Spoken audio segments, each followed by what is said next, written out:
And here we are, folks, a whole day later and finally at the visitor center, mile 266 on the Natchez Trace.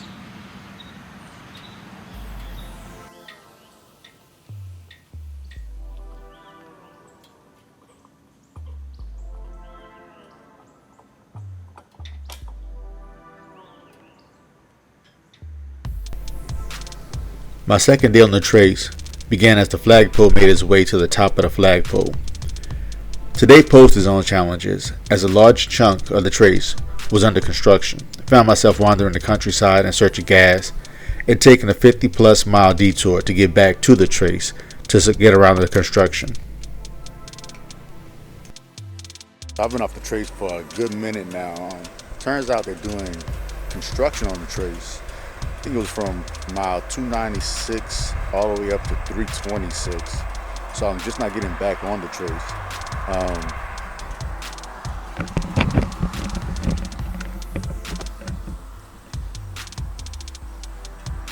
told y'all these are well-maintained roads. And as you can see, what are they doing? They're maintaining these roads. But what I also noticed is when I got back over here, large amounts of cotton fields. So looking at these cotton fields makes me just think about the fact that, back in the day, somebody who looked like me was out here with a Taskmaster picking cotton. And their friends were picking cotton. And this entire field was being farmed.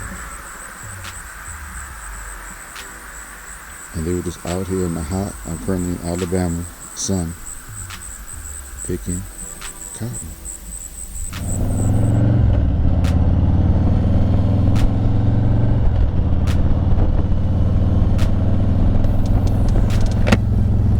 I'm not really sure what I want to do right now. Like, do I want to pull off over here and find out what Colbert Ferry is about?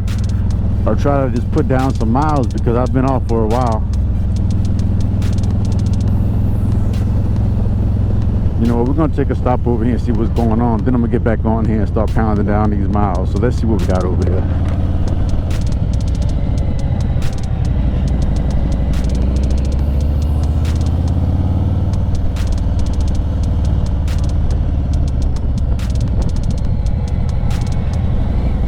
I have no idea what a historic stand and ferry site is. So let's see.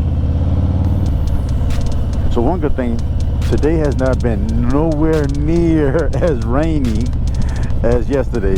Had a couple of showers here, there, but overall, nowhere near the amount of water I encountered. Oh, okay. Nowhere near the amount of water I encountered yesterday. And I, for one, am grateful.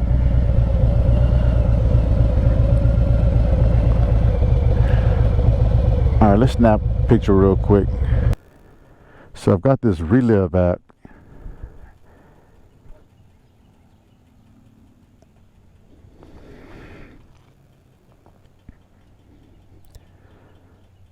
I guess I'll get one of me. There.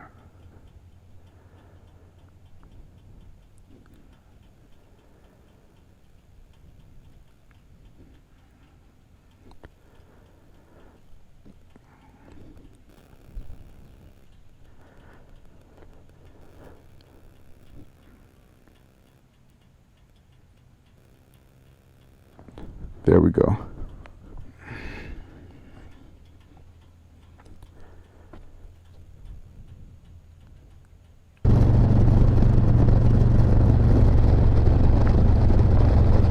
Okay, folks, we are at the Tennessee River. This mug is big. I thought the Mississippi was large, but this may be bigger than the Mississippi. So think about this. That river we just crossed had to be traversed by some type of boat or something, because it's not like they were just walking across it. I don't think it's that shallow to walk across.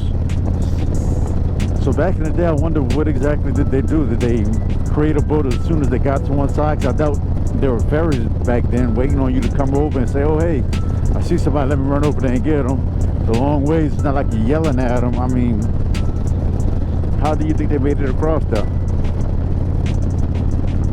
going to have to look it up when I get home. If anybody knows though, drop it down in the comment section. Or at least put me in the right direction. Get me on track with finding the answer, because that's definitely something that I hadn't thought about before. I continued working my way north from the Colbert ferry stop, and then my next stop was the Wayne County Visitor Center, where I met a volunteer on duty who told me a cute little story of how her husband had braved a storm and a tornado warning to come back to her RV where they were living at the time on his motorcycle to check on her.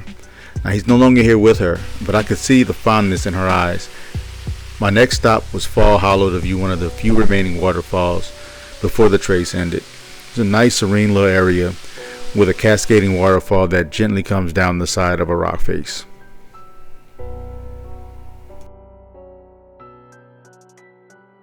All right, we've got a few miles left.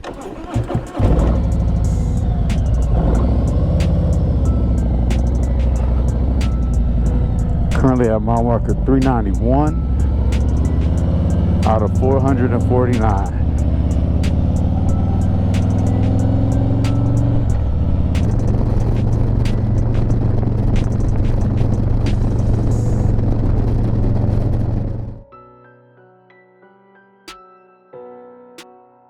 That's beautiful.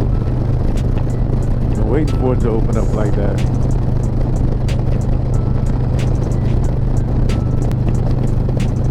I continued to work my way towards the northern terminus of the trace. The road winds in long swooping curves alongside the southern Appalachian foothills. I think these are the foothills, I'm not 100% sure, but I do know that valleys appear below bridges, and they are the focus of scenic overlooks.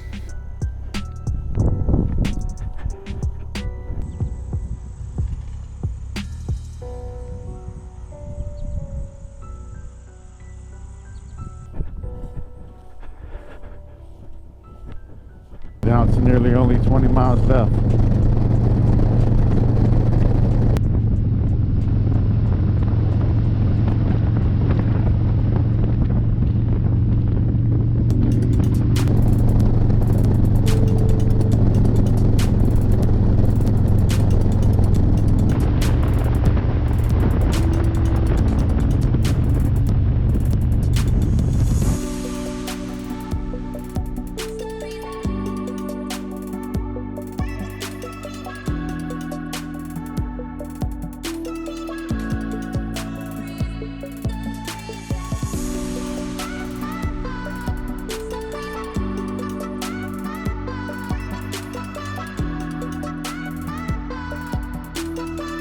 Eventually, I arrived at the Natchez Trace Bridge. This could be viewed as the climax of the ride, but it's now very different from 2 years ago. Let's see the end of this. Oh yeah, man, now that I didn't get to see it like I wanted to see it, but I can promise you one thing, that right there is worth it. That, bro, when you see stuff like this, you just gotta thank God that He gave you the ability to actually enjoy all this stuff that He just makes for our. He just made like all this for us, man. He made all this, and He just like, here, y'all enjoy it. The toll of suicides has resulted in a fence being erected on the bridge. I found out that 42 people have taken their own lives at this location. It was a sobering statistic, especially to end the trace. But it's also a reminder of how so many of my brothers in arms have taken their own lives. We're averaging about 22 suicides a day. And how so many riders are riding mainly for their own mental health. So, if you're watching this, please remember, there's always someone out there to talk to. And you've got a lot of brothers and sisters going through some of the same things you are. So just reach out, get the support you need, and find the strength to keep on going on.